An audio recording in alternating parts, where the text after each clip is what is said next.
तो आज हम करने जा रहे हैं क्लास 8 के एक्सरसाइज 12.1 का क्वेश्चन नंबर 3। तो बच्चों क्वेश्चन को करते हैं सबसे पहले रीड की क्या कह रहे हैं क्वेश्चन में। A merchant bought 10 kg of rice at 70 rupees per kg। He sold 5 kg at 100 rupees per kg and the remaining at 80 rupees per kg।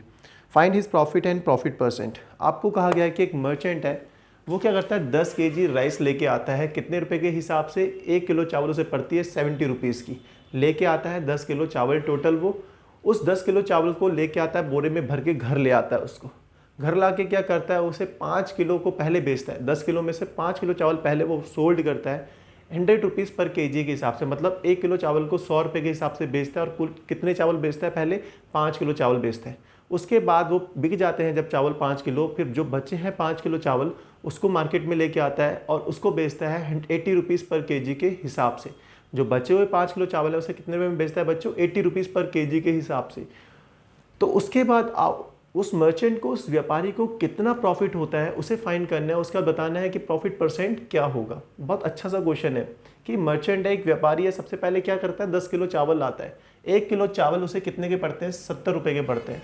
तो कॉस्ट प्राइस जो होगी, cost price of 1 kg of rice, 1 kilo चावल की जो cost पड़ी उसे कितने रुपए के लेके आया, वो 70 रुपये की पड़ी। 1 किलो चावल कितने रुपए में पड़े, 70 रुपये में पड़े। लेके कितने आया टोटल भाई, 10 kg लेके आया ना। तो cost price of 10 kg of rice कितनी होगी, कितने रुपए में लेके आया होगा वो 10 किलो चावल। जब 1 किलो 70 रुपये में लेके आया तो लेके तो 10 किलो आया, तो 10 किलो की कॉस्ट कितनी पड़ी होगी, उसकी कॉस्ट प्राइस क्या होगी उनकी। देखो 10 किलो लेके आया, 10 इंटू 70, क्योंकि 10 किलो लाया और 1 किलो की कॉस्ट 70 है, तो 10 किलो की कितनी हो जाएगी, 700 रुपीज़। भाई कितने रुपए पड़ गए, 700 रुपये के पड़े उसे 10 किलो चावल। तो वो गया मार्केट में 10 किलो चावल लेके आ गया, कितने रुपए में लेके आया, 700 रुपये में। तो उसे 700 रुपये का खर्चा लगा 10 किलो चावल में। फिर उन्होंने क्या किया, 10 किलो चावल में से 5 किलो चावल पहले बेचे हैं ना, तो 5 किलो चावल किस हिसाब के बेचे, 100 रुपीज़ पर kg के हिसाब से। तो भैया 5 किलो चावल बेचे हैं तो एसपी क्या होगी, एसपी ऑफ 5 kg चावल, चावल मतलब राइस।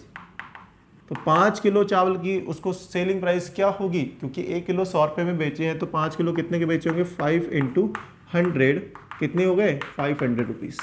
आप चाहो तो ये भी लिख सकते हो कि S P of first 5 kg rice is 100 rupees, first 5 kg sorry, S P of 1 kg of rice is 100 rupees. तो 5 kg की कितनी होगी, 5 इंटू 100 कितना आ जाएगा, 500 रुपीज़। उसके बाद ये तो पहले 5 किलो चावल उसने 500 रुपये में बेचे, उसके बाद फिर बचे हैं 5 किलो चावल और उन्हें भी तो बेचना है जुगाड़ लगा के। तो उस 5 किलो चावल को उसने 80 रुपये के हिसाब से बेचा। अब selling price of remaining 5 kg rice, बच्चे कुछ जो चावल हैं उसको बेचा उसने कितने के हिसाब से, 5 किलो ही है वो भी, और कितने के हिसाब से बेचा है, 80 रुपीज़ के हिसाब से बेचा है। तो 80 इंटू 5 कितना होता है, 400 रुपीज़। तो भाई बच्चे कुछ जो चावल थे लास्ट के 5 kg, उसको बेचने में उसे कितने पैसे मिलते हैं, 400 रुपये में मिलते हैं। मतलब कितने में बेचा उसने, 400 रुपये में।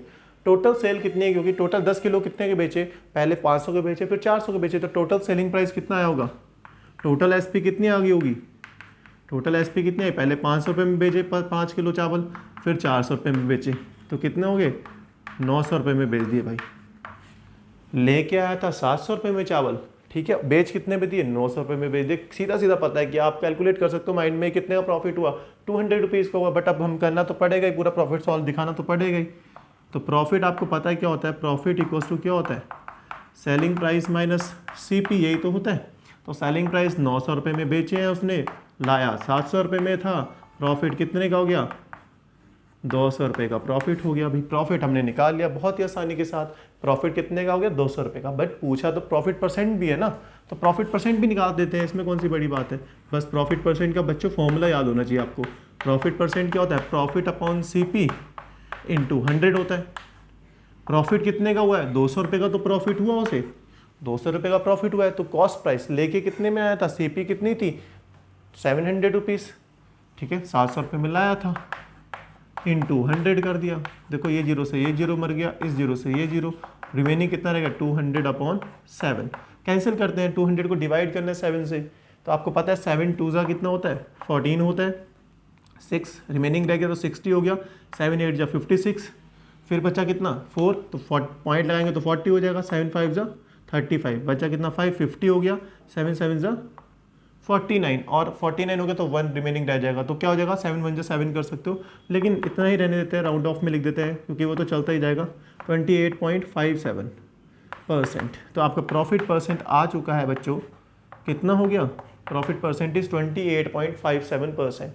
ये था आपका क्वेश्चन। होप आपको अच्छे से समझ में आ गया होगा। अगर अभी भी कोई डाउट है तो कमेंट सेक्शन किस लिए यार, कमेंट करो। अगर कोई और भी डाउट होगा तो उसको भी सॉल्व करने की मैं कोशिश करूँगा इन हॉर्नों के बीच में। तो ये था आपका आज का क्वेश्चन। अगर आपको ये वीडियो अच्छी लगी हो तो वीडियो को लाइक और चैनल को सब्सक्राइब कर देना। मिलते हैं नेक्स्ट वीडियो में नेक्स्ट क्वेश्चन के साथ, तब तक के लिए बाय बाय, गुड नाइट।